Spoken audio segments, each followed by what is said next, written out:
All about attention dysfunction in children, known as ADHD.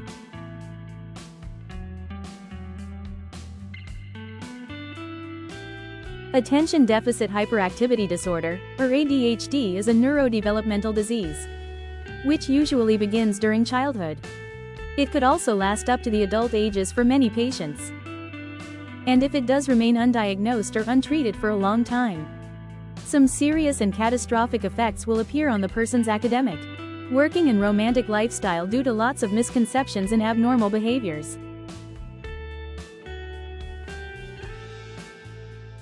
ADHD symptoms fall into three main categories. First, inattention, like having difficulty in paying attention or staying focused. Being forgetful frequently and unable to finish up tasks according to following instructions. Second group is hyperactivity, like talking excessively, sharing too much information, feeling restless, moving around continuously, even during inappropriate times.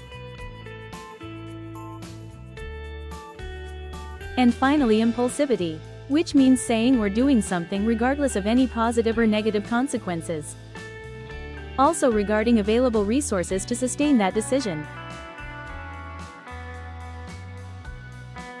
Usually rushing everything, having trouble to wait their turn in lines or other situations. Trying to answer question before it's finished up. Interrupting people's conversations or activities. Joking with others even in formal or inappropriate times. Often making decisions in hurry and then regret, most times reviewing unwanted past memories. These are all examples of impulsivity. Symptoms of ADHD could vary from person to person, or from children to adults. Some of them only show the inattention signs, while some show combined signs together. The exact reason of ADHD is not clear yet, but there are some strong clues about the risk factors and the brain's inner mechanisms. For example, the lack of a vital chemical named dopamine in brain system is highly known as one of the impressive factor of beginning and sustaining ADHD.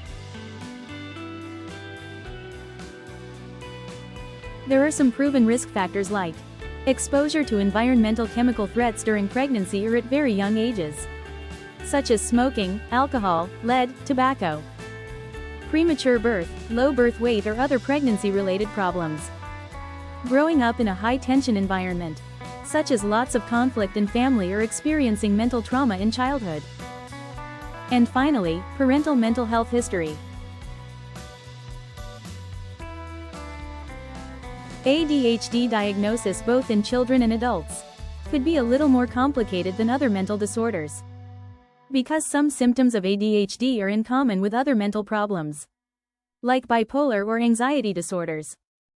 Pediatrician, psychiatrist or psychologist are the right people who can diagnose ADHD. Also, statistics show this disorder is much more common in boys rather than girls. ADHD treatment methods fall into two main categories: medicines and non-medication methods.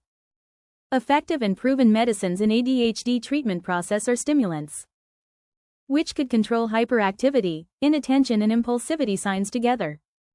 Also, there are some effective and non-stimulant medicines in recent years, which are cheaper and more accessible in most countries. Non-medication methods like behavioral therapy, which is performed under the psychologist's supervision, could be really helpful, but they may need more time to take effect. Thank you for watching.